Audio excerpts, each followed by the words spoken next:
Good afternoon from Miami, Florida, USA. And we were out of town for a couple of days, but really up in northern Florida, seeing family, and now back here. I have 2 weeks from yesterday. I depart for Brazil. I'm going to the Pantanal in western Brazil, which we're going to have we'll have some updates from there as well. And also, uh, right after that, as soon as I get back, I'll be submitting my visa for Algeria, and I'll be going there at the end of May. First to Paris for a couple of days and catching a plane from there to Algiers. Be going through northern Algeria, along the coast, a little bit down into the mountains, and then probably on to Tunisia, either overland or in the air. And from there, planning to go to Malta. That'll be 3 new countries, bringing the total to 106, assuming all goes to plan. I'll be flying into Europe via Paris and out probably through Rome, a place I haven't been to in a while either. So looking forward to that. The summer looks definitely around the States for June and July, and then actually June will begin in North Africa, and then June, July, and then August may be on the move again, possibly to China, um, and with an optimistic look on the political situation, which of course is, no matter which way it is, it's never easy for those of us in the travel industry. We do our best to keep the world together, but the powers that be often get in the way, to say the least. And let's say that travelers should always welcome each other. We are not our government, although some of us may be responsible for electing that government. It's still let's be welcoming to those from different parts of the world, because they really they unite the world and contribute to economies all over, including in the United States. We're looking at possible 25% drop in incoming traffic this summer. That's going to be, probably put a few people out of work. A lot of hotels that depend on our Canadian neighbors. Looking at 70% drop from Canada right now. It's in air. It's not in on surface travel yet, but that'll probably be significant as well. You have a lot of resorts in Maine that really depend on the Quebecois, and then you also have a lot of Germans and French coming into New York, all over the world. I'm going to actually be staying in New York in July, and normally the hotel prices are off the charts. I just looked, and they were lower than they were in the winter for July. So that says something. And these are in hotels you normally can't get a room at any price in July. And they had rooms available for, $160 a night. I mean, I'm not talking about the top hotels, but places that are normally, $350, $400 in the summer. So without further ado, let's see some of our trips. I'm going to take you to the site. And today, Total Adventure has always sold trips of other companies, and that's something we do our best. But now we are also generating some trips around the world in lesser known regions. And what we do is, when we get interest on the trip, then we put together, if we get even a couple of people, then we contact the best providers in that country or region to then put it together for you. We come up with a suggested itinerary, and then that can be personalized, it can be changed, switched out and whatever, and we determine the best dates and try for the best prices. Some of these are a little pricey. And so without further ado, I know I use that term a lot. I'm going to try to stay away from the nerd glasses today. And I'm going to present a, hold on.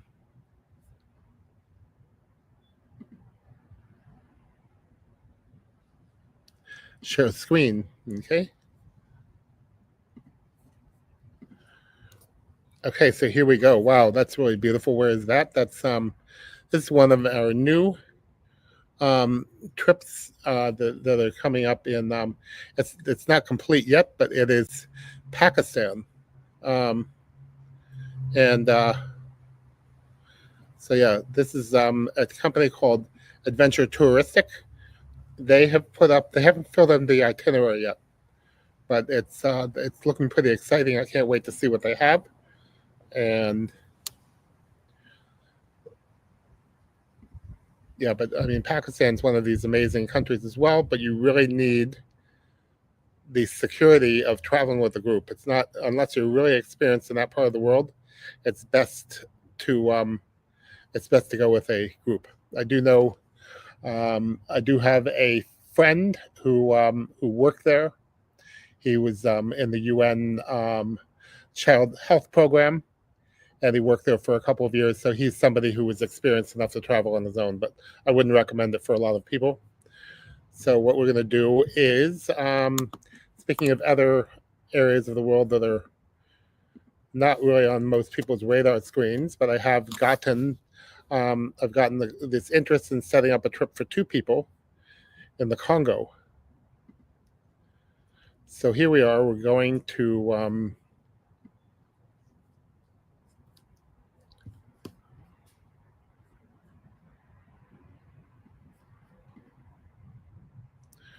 okay. So here we are going to Congo,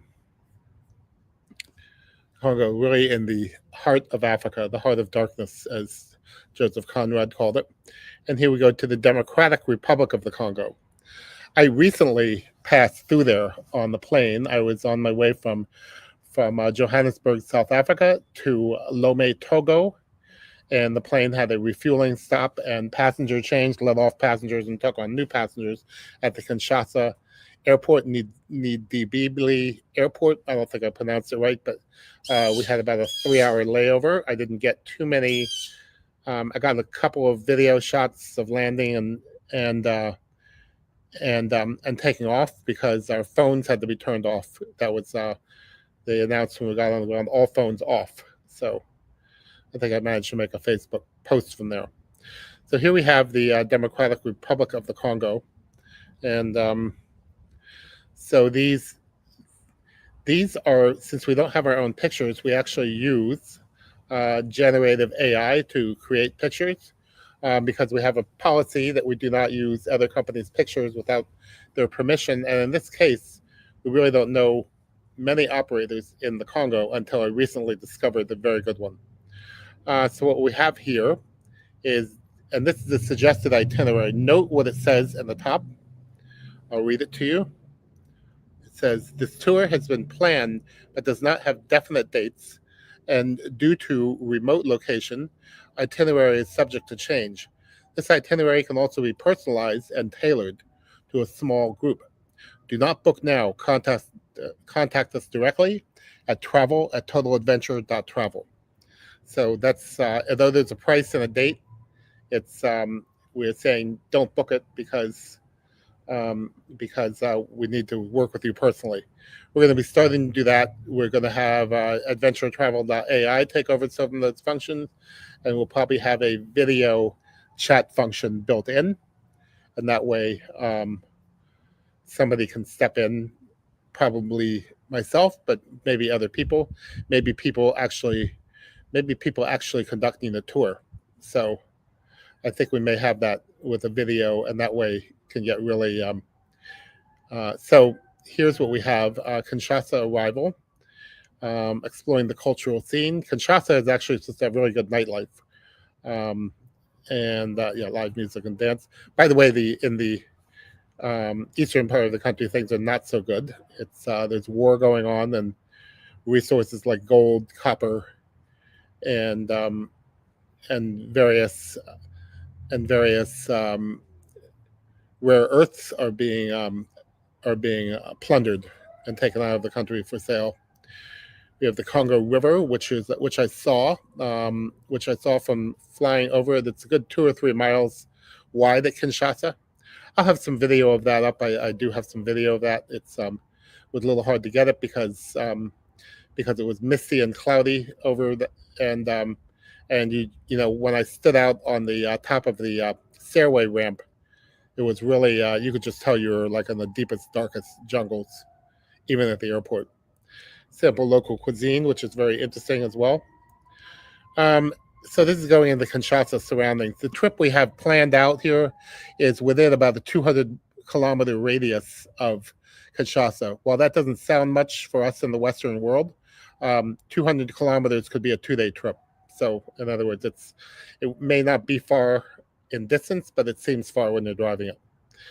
I know from experience in Madagascar, I actually had to change my itinerary there because roads took so much longer. We're using adventuretravel.ai.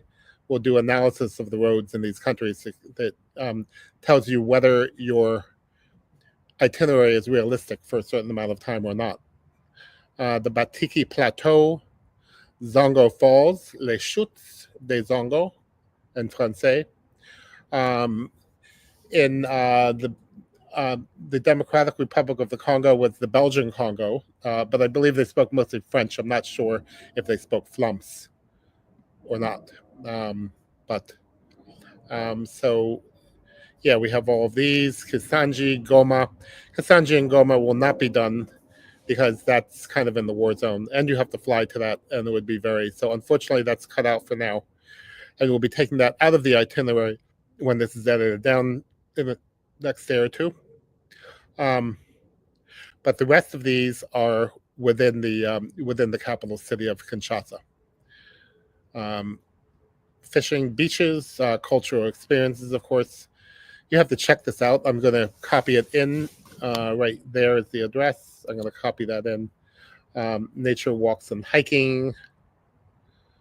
By the way, the people we are contracting you with to do this trip, you have complete security. These men are, I believe, they are armed and heavily armed for certain areas.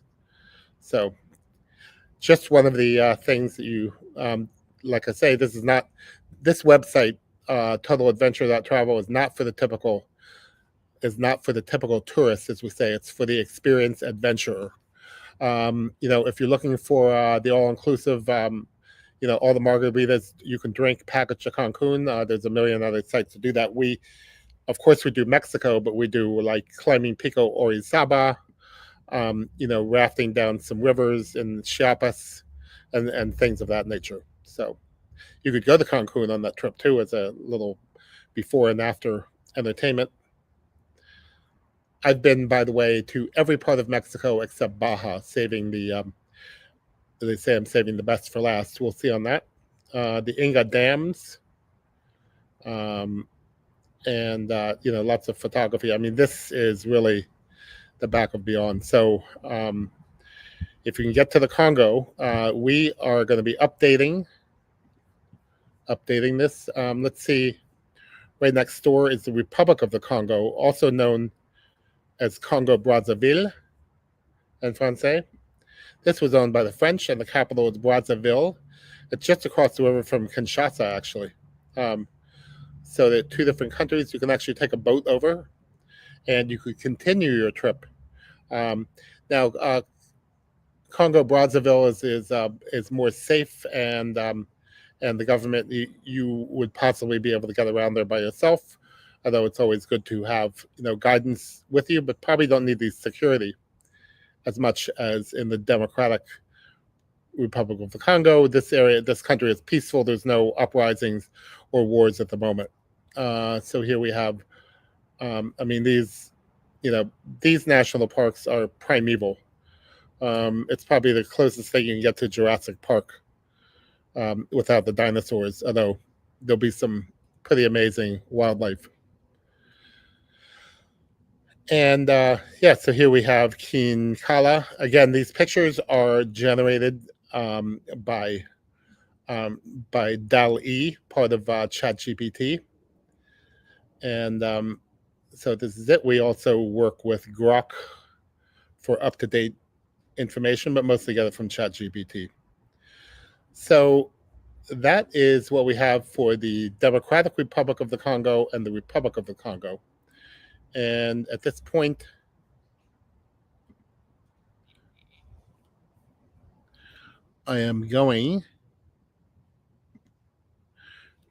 we're back. So I'm also going to put up I'm going to put up the URL for Democratic Republic of the Congo.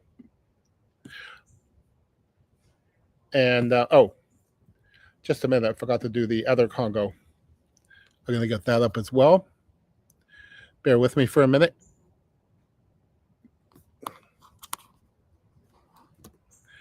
I'm just going back on the site, Congo.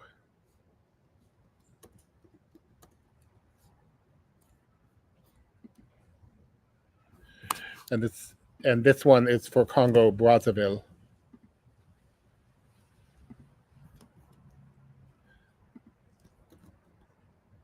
And that's for Congo Brazzaville. I'm not sure if that's showing up on Facebook, but it may be doing so. I still haven't gotten this totally coordinated. I need to get this going on Instagram as well. So that's all coming. I may do practice late at night. So if you see this on late at night, please, I'm basically trying to integrate Instagram, but unlike Facebook, which is very simple, Instagram is a several step process, and you have to do it in exact order while you're already broadcasting. So it's a little, it's not so intuitive at the beginning.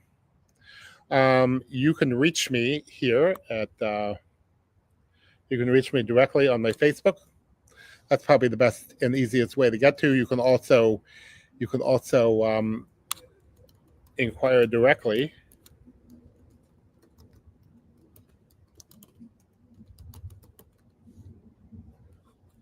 And that's the direct email as well. So at any rate, well, now the sun's coming out. We had some major storms in midday today. I was coming out of a meeting. By the way, I was meeting with a great company from Argentina. I will publicize them next week in the next couple of weeks when they come on.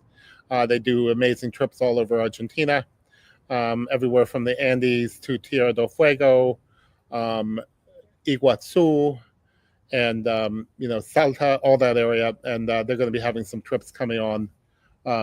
They're going to be having some trips coming on, like in the next couple of weeks, getting ready for the upcoming winter season in Argentina. Remember, opposite seasons. The Congo, by the way, it's pretty much 2 seasons, rainy and rainier. So we're going to be determining which is the least rainy and probably run trips during then. We do have 2 people signed up to go already, and we'll let you know more about that. Perhaps they can report from the Congo. So on that note, please contact me with any questions or comments. And we are signing off here on Tuesday, April 8th, 2025.